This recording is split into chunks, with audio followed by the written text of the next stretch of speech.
घरी तर मी खूप दिवसापासून आलोय, पण मग मी आज का अपलोड करतोय हा ब्लॉग. माझे जे प्रिव्हियस ब्लॉग आहे ते डिले झालेले होते आणि मी आता कमबॅक करण्याचा प्रयत्न करतोय. एनिवेज आजच्या ब्लॉगवर येऊ. काय माहिती अचानक आज माझ्या पप्पांनी कसं काय स्ट्रॉबेरी आणली घरी, आणि हा टेडी बेअर बघा माझ्या कड्यावर असा बसलाय जसं काय याच राज्य आहे. येस. बिचारी माझी बहीण आराम करण्यासाठी आली होती आणि तर मी हिला भांडे घासायला लावून दिलं. दीदीला नंतरून काय सुचलं काय माहिती, स्ट्रॉबेरीचं स्ट्रॉबेरी शेक बनव म्हटलं. चला स्ट्रॉबेरीला अगोदर कट केलं चांगल्या प्रकारे आणि मिक्सर मध्ये टाकलं. नंतर त्याच्यात दूधची मिलावट केली आणि थोडीशी वरतून साखर. काही बरं वाईट नको व्हायला म्हणून हा व्हिडिओ सबूत आहे, कारण जर किचन खराब झालं तर मम्मी आमचंच बरं वाईट करेन. आणि ही केली मी मिक्सी चालू.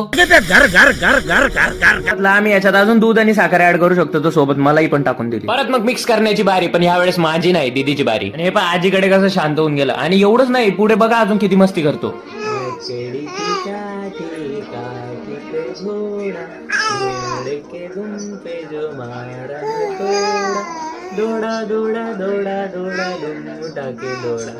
चला आम्ही गाणे म्हणतो. आजच्या ब्लॉग मध्ये एवढंच, बाकी भेटूया नंतर. टाटा.